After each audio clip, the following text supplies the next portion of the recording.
सभी को नमस्कार। अब हमारा जो पिछले वीडियो में हमने देखा था 5.3 का पहला क्वेश्चन तक हो गया था। इसके बाद हमारा जो क्वेश्चन नंबर 2 है वो हमें देखना है। तो इसमें क्या होगा, निम्नलिखित का योगफल ज्ञात कीजिए। निम्नलिखित का योगफल ज्ञात कीजिए। तो यहाँ है 3 plus 3 plus 11 plus 19, 3 plus 11 plus 19 plus 803, 3 plus 11 plus 19 plus 803। ये हमारे पास क्या है, समांतर श्रेणी। तो यहाँ पर एपी में हमें पदों को काउंट करते हुए चलना है। पहला पद हमारा क्या है 3, दूसरा क्या है 11, तीसरा है 19 और ये अंतिम पद हमारा कितना है 803। तो यहाँ पर ए बराबर कितना है 3, ए बराबर कितना है 3 और बी बराबर 11 माइनस 3 8 और ये जो 803 है वो हमारा है अंतिम पद। ए एन बराबर कितना है 803। अब हमें समांतर श्रेणी के पदों का योगफल ज्ञात करना है। 803 जो अंतिम पद है वहां तक हमें योगफल ज्ञात करना है। तो बहुत आसान है। वहां तक योगफल ज्ञात करने के लिए सबसे पहले हमें इस समांतर श्रेणी के पदों के योगफल ज्ञात करने के लिए n की आवश्यकता होती है। समांतर श्रेणी में किसकी आवश्यकता होती है, n की। n हमारे पास इसमें ज्ञात नहीं है। तो सबसे पहला जो हमारा कार्य है वो है यहाँ पर n ज्ञात करना। क्या ज्ञात करना, n ज्ञात करने के बाद हमें क्या करना है, योगफल ज्ञात करना है। तो इसमें देखो n किसकी सहायता से ज्ञात करेंगे, तो हमारे पास ये जो दिया हुआ है an, इसकी सहायता से हमें पहले n ज्ञात करना है और उसके बाद पदों का योगफल ज्ञात करना है। तो यहाँ पर देखो a plus n minus 1 कोष्टक d बराबर क्या होगा an। तो ये a की जगह क्या आ जाएगा 3 प्लस n की जगह n माइनस 1 और d की जगह 3 प्लस n माइनस 1 कोष्टक 8 बराबर 803। क्योंकि हमारे पास इसमें n ज्ञात करना है तो n की जगह n रखेंगे। तो ये हो जाएगा p प्लस 8 को n से गुणा करेंगे 8 है माइनस का 8 बराबर 803। फिर देखेंगे 8n बराबर 803 प्लस 8 माइनस 3। तो 803 में से 3 घटाएंगे 800 में 8 जोड़ेंगे 8। तो 8n बराबर 808 और n बराबर 808 बटा 8। भाग दे लो, n का मान होगा 101। इसके बाद अब हमें इसका क्या करना है, योग ज्ञात करना है। तो योग ज्ञात करने के लिए हमें वही सूत्र लगाना है। चाहे तो पहले सूत्र से हल कर लो, चाहे दूसरे से हल कर लो। दूसरा सूत्र जो मैंने बताया था अंतिम पद दिया हुआ हो, तो यहाँ पर हमारे पास अंतिम पद दिया हुआ है, इसलिए हम उस सूत्र के प्रयोग से भी इसको हल कर सकते हैं। तो यहाँ पर योग में क्या आ जाएगा, Sn बराबर n बटा 2 a plus an, a plus an। तो ये हो जाएगा 101 बटा 2 ए का मान कितना है हमारा 3, an का मान है 803, 101/2 गुणा 806, 2 एकम 2, ये हो जाएगा 403, 101 गुणा 403, तो ये 101 गुणा 403 करेंगे गुणा 3 एकम 3, 0 3, 1 2 3, अब 4 से गुणा करेंगे 4 0 4, 3 0 7 0 4, 40,703 इसके पदों का योगफल होगा 40,703। इस प्रकार से समांतर श्रेणी के पदों का योग ज्ञात करेंगे। अगर हमारे पास इस प्रकार से प्रश्न आता है कि 3 + 11 + 19 + 803, तो यहाँ पर 803 है जो इस AP का अंतिम पद है, तो A बराबर कितना होगा 3, 3 बराबर 11 - 3 यहाँ पर होगा 8, an का मान होगा 803। अब हमें पदों का योग ज्ञात करने के लिए पहले किसका मान ज्ञात करना है भाई, n का। n इसमें हमारे पास दिया हुआ नहीं है, तो यहाँ पहले n ज्ञात करेंगे। तो n ज्ञात करने के लिए किसका प्रयोग करेंगे, an का प्रयोग करेंगे। a + n - 1 कोष्टक b बराबर an, a की जगह क्या आ जाएगा 3 + 8 n - 8 बराबर 803 - 8 कितना आ जाएगा, पक्षांतरण करेंगे 8 है बराबर 803 + 8 - 3, 811 में से 3 घटाएंगे 808, और n बराबर 808 में 8 लगा देंगे तो ये हो जाएगा 101। अब हमें इसका योग ज्ञात करने के लिए चाहे तो ये सूत्र लगा लो क्योंकि इसमें हमारे पास अंतिम पद भी दिया हुआ है, या फिर हमारा जो सूत्र है n/2 बड़ा कोष्टक 2a + n - 1 कोष्टक b, उसका भी हम प्रयोग कर सकते हैं। तो n की जगह कितना आ जाएगा 101/2, 3 + 803 806, 806 को काटे 403, 101 से गुणा हो जाएगा 403 से गुणा हो जाएगा तो 40,703। इस प्रकार से हमारे पास पदों का योगफल होगा। अब अगला क्वेश्चन भी ऐसा ही है जिसमें भी हमें संख्याओं के पदों का योग ज्ञात करना है। तो यहाँ जो क्वेश्चन हमारा अगला वो है पदों की संख्या ज्ञात कीजिए। किसको ज्ञात करना है, पदों की संख्या। समांतर श्रेणी 9 17 25, तीसरे का फर्स्ट क्वेश्चन है AP 9 17 25 के कितने पद लिए जाएं, कितने पद लिए जाएं कि योगफल 636 हो। 9 17 25 AP हमारी, इस AP के कितने पदों को ले जिससे कि उनका योगफल 636 हो जाए। इनका योगफल हमारे पास 636 आ जाए तो यहाँ पर पदों की संख्या ज्ञात करना है, और पदों की संख्या ज्ञात करने के लिए हमारे पास क्या किया हुआ है, योगफल। योगफल कितना दिया हुआ है 636। तो यहाँ पर सबसे पहले हमें योगफल के सूत्र के द्वारा पदों की संख्या ज्ञात करनी है। तो यहाँ a बराबर कितना है 9, a का मान कितना है 9, d बराबर कितना होगा 17 - 9, यहाँ पर होगा 8, a बराबर 2, b बराबर 8, और उसके बाद इसमें जो योग है हमारा ये हो जाएगा SN बराबर 636, और हमें n ज्ञात करना है।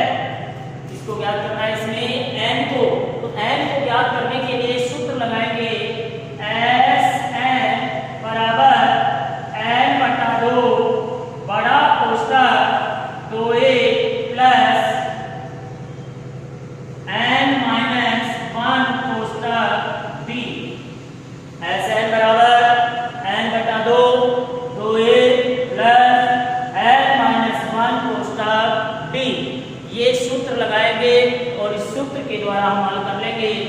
यहाँ पर मान रखेंगे एस एन की जगह क्या रखेंगे भाई 636, एन की जगह एन रखना है क्योंकि एन हमें ज्ञात करना है। और ये 2 गुणा ए का मान कितना है 9 प्लस एन की जगह एन माइनस ए और बी की जगह हो जाएगा 8 एन बटा 2 636 बराबर 2 9 18 प्लस 8 को एन से गुणा करेंगे तो ये होगा हमारा 8 है माइनस 8 का 8। फिर उसके बाद 636 बराबर एन बटा 2 18 में से 8 घटा दो तो हमारे पास आ जाएगा 10 प्लस 8 है बड़ा कोष्ठक 1। अब फिर उसके बाद बड़े कोष्ठक में जो हमारे पास दिया हुआ है इनको गुणा करेंगे अपन n बटा 2 से तो ये हो जाएगा हमारे पास 636 बराबर 10 को n से गुणा करेंगे तो 10n बटा 2 10n बटा 2 प्लस 8n को n से गुणा करेंगे तो ये हो जाएगा 8n स्क्वायर बटा 2। काट लो 2 एकम 2 2 चौक 2 एकम 2 2 पंजे 10 तो ये हो जाएगा 636 बराबर 5n प्लस 4n स्क्वायर। अब इसको हमें द्विघात समीकरण का जो मानक रूप है ax square plus bx plus c बराबर 0 के रूप में इसको रखना है। कौन सा रूप है मानक रूप है द्विघाती समीकरण का ax square plus bx plus c बराबर 0। तो इसको मानक रूप में रखना है तो ये हो जाएगा या 4n square plus 5n minus 636 बराबर 0। क्या हो जाएगा 4n स्क्वायर प्लस के 5n जो कि त्यो 636 का पक्षांतर करेंगे तो माइनस के 636 बटा 636 बराबर 0। अब यहाँ पर हमारे पास ये जो समीकरण है ये द्विघाती समीकरण हो गया है और ये द्विघाती जो बहुपद होता है उसका जो गुणनखंड है उस गुणनखंड के द्वारा हमें n का मान ज्ञात करना है। किसके द्वारा ज्ञात करना है द्विघाती समीकरण का जो द्विपद होता है उसके गुणनखंड जो ज्ञात करते हैं उसके अनुसार हमें हल करना है। तो यहाँ पर जो हमारा समीकरण है उसमें मध्य पद को गुणनखंड को किस रूप में बदलना है मध्य पद को 2 भागों में विभक्त करके गुणनखंड करना है और उस गुणनखंड के द्वारा n का मान ज्ञात करेंगे। तो यहाँ पर आप गुणनखंड करना है तो गुणनखंड करने का तरीका आपको बता रखा है। प्रथम पद को किससे गुणा करेंगे अंतिम पद से और जो आए पद उस पद को मध्य पद को कितने भागों में बांटेंगे 2 भागों में। या फिर हमारे पास एक और आपकी इकाई 3 के अंदर आएगा श्रीधराचार्य सूत्र या द्विघाती सूत्र। उस सूत्र की सहायता से भी आप हल कर सकते हैं। उस सूत्र में हमारे पास है माइनस के B plus minus B square minus 4ac बटा 2a। इसके द्वारा भी हमें n का मान ज्ञात कर सकते हैं। तो यहाँ पर माइनस बी का मान कितना है यहाँ पर देखो इस रूप में लिखेंगे a का मान कितना है 4, b का मान 5 और c का मान 636 मान रख देंगे माइनस के 5 प्लस माइनस 5 का होल स्क्वायर माइनस 436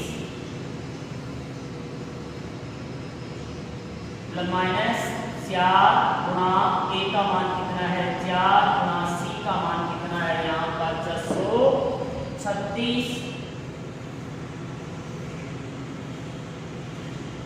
बटा 2 गुणा 4 माइनस के 5 plus minus 25 minus minus plus 4 चौक 16 636 गुणा 16 16 की 96 हासिल 2 16 के 48 हम 76 हासिल का 7 और 16 की 96 16 के 48 हम 57 हासिल 5 16 की 96 और 5 101 तो ये हो जाएगा 10 प्लस 101 10,176 बटा 4 दूनी 8 माइनस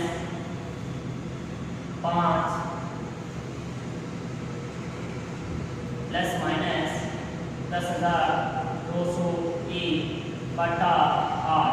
अब 10,201 का क्या लेंगे अपन लेस है 10,201 का वो करेंगे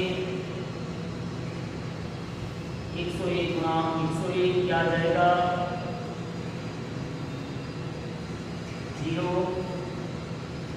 0 0 101 102 01 10,201 तो यहाँ आ जाएगा माइनस के 5 प्लस माइनस 10,201 अंडर रूट कितना आएगा 101 बटा 8 माइनस प्लस लेंगे तो ये हो जाएगा प्लस जोड़ेंगे तो ये हो जाएगा 96 बटा 8 यानी कितना आ जाएगा 12 और माइनस का लेंगे तो 101 106 बटा 8 ये नहीं हो सकता इसलिए इसमें पदों की संख्या कितनी होगी 12। इस प्रकार से हमें इसके गुणनखंड ज्ञात करने हैं या तो इस सूत्र से ज्ञात करेंगे या फिर आपको मध्य पद को कितने भागों में बांटना है 2 भागों में बांटना है और मध्य पद को 2 भागों में बांट करके हमें गुणनखंड करना है। तो यहाँ पर आपको देखना है कि माइनस 636 गुणा क्या गुणा करेंगे द्विघाती सूत्र से अगर करना चाहे तो उससे कर लेंगे तो 4 छक्का 24 हासिल पाई 2 4 की 12 12 और 2 14 हासिल पाई 1 4 छक्का 24 और 1 25 ये हो जाएगा माइनस के 2544 4 छक्का 24 4 की 12 2 14 4 छक्का 24 और 1 25 माइनस 25 और 5 एन को हमें 2 भागों में बांटना है। 5 एन के ऐसे 2 भाग करने हैं जिनको गुणा करने पर हमारे पास कितना आ जाए माइनस के 2544 तो सीधा सा भाग है 2544 आ जाए हमारे पास। तो इसमें ध्यान देंगे अपन 2544 के क्या करेंगे अभाज्य गुणनखंड बहुत आसान है 2 1 2 2 दूनी 4 कितने बचेंगे 1 2 7 14 2 दूनी 4 फिर 2 का भाग दिए 636 फिर 2 का भाग दिए 318 फिर 2 का भाग दिए 162 फिर 2 का भाग दिया 81 फिर 2 का भाग दिया 3 का भाग दिया 9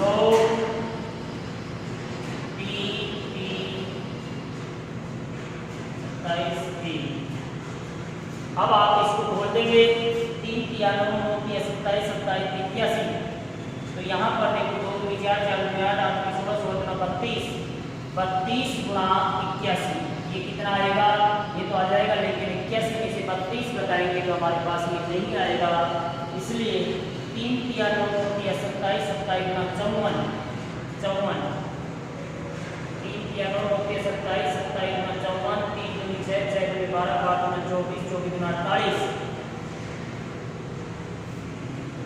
देखो 2 दूनी 4 2 की 6 2 4 2 10 4 8 8 16 16 32 32 96 2 का भाग दिया 636 318 2 भाग 2 1 2 सबके कितने 2 2 5 10। ये यहाँ पर हमारा क्या हो गया, ये इसमें दोबारा देंगे भाग 2 एकम 2 2 5 10 159। फिर इसमें दिया 3 का भाग 53, ये हो जाएगा 2 दूनी 4 4 दूनी 8 8 दूनी 16 16 की 48 48 गुणा 53 क्या आएगा 48 गुणा 53 48 गुणा 53 कितना होगा 636। जबकि 53 में से 48 घटाएंगे तो हमारे पास क्या आएगा 5। तो इस प्रकार से हमें इसको हल करना है, या तो द्विघाती सूत्र से हल करेंगे, या फिर आप अगर द्विघाती सूत्र भी आपके इकाई 3 में आएगा, या फिर इसको मध्य पद को 2 भागों में बांट करके गुणनखंड करना है। तो यहाँ सबसे पहले 636 4 से गुणा किया कितना है 25 44। अब इस 5 अंक के ऐसे 2 भाग के जिनको गुणा करने पर क्या आना चाहिए 2544। तो देखो इसमें क्या आ गया 48 गुणा 53, तो ये हो जाएगा 4n² plus 53n minus 48n minus 636 बराबर 0। कॉमन लेंगे 4n, यहाँ पर क्या कॉमन आ जाएगा n, तो ये आ जाएगा 4n प्लस 53 माइनस के इसमें क्या कॉमन लेंगे अपन 48 कॉमन लेंगे तो हमारे पास 4n नहीं आएगा, यानी कि 4n प्राप्त करने के लिए क्या कॉमन लेना होगा 12।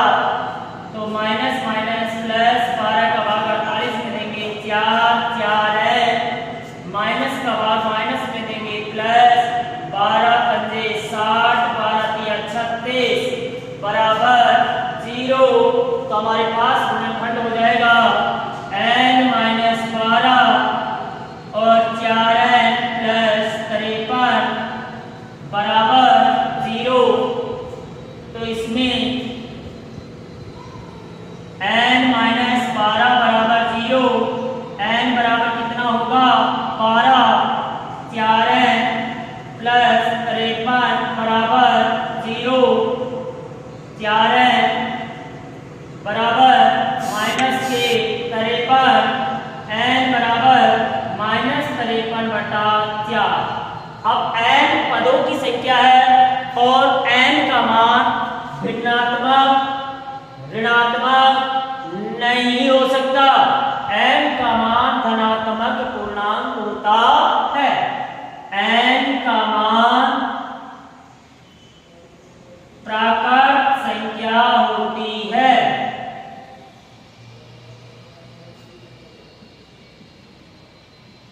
होता है इसलिए n बराबर 12। तो यहाँ पर जो हमारा प्रश्न है 9 17 25 के कितने पदों का योगफल 636 है, तो यहाँ पर 12 पदों का योगफल 636 होगा। कितने पदों का योगफल 636 होगा 12 पदों का। तो मैंने आपको बताया था इस प्रश्न में कि हमें समांतर श्रेणी के कितने पदों का योगफल 636 है। तो इसमें क्या होगा सबसे पहले a का मान कितना है 9, b बराबर 8, पदों का योगफल 636। तो यहाँ Sn का सूत्र लगा करके हमें मान रखना है और मान रखने पर हमारे पास 636 बराबर 5n प्लस 4n स्क्वायर आएगा। इसको हमें ax square plus bx plus c बराबर 0 के रूप में रखना है और उस रूप में रख करके हमें इसको हल करना है, गुणनखंड करना है। और गुणनखंड ज्ञात करने के लिए हमें या तो मध्य पद को 2 भागों में विभक्त करके गुणनखंड करना है, या फिर हमें द्विघाती सूत्र जो मैंने अभी आपको बताया था कि -b plus -b square minus 4ac बटा 2a, उस सूत्र की सहायता से भी हमें n का मान प्राप्त हो सकता है, जो हम मूल ज्ञात करेंगे उसमें आएगा। इसलिए आपके या मध्य पद को ही आप कितने भागों में बांट लो 2 भागों में। और 53n माइनस 48n कितना हो जाएगा, ये n का मान कितना आ जाएगा 12, ये भी आएगा, लेकिन ये संभव नहीं है। क्यों संभव नहीं है? क्योंकि ऋणात्मक धनात्मक संख्या है, जबकि n का मान एक पूरा मान होता है, इसलिए यहाँ पर n बराबर कितना होगा 12। इस प्रकार से हमारे पास ये प्रश्नावली 5.3 का तीसरा क्वेश्चन होगा। इसका अगला क्वेश्चन भी ऐसा ही होगा। धन्यवाद।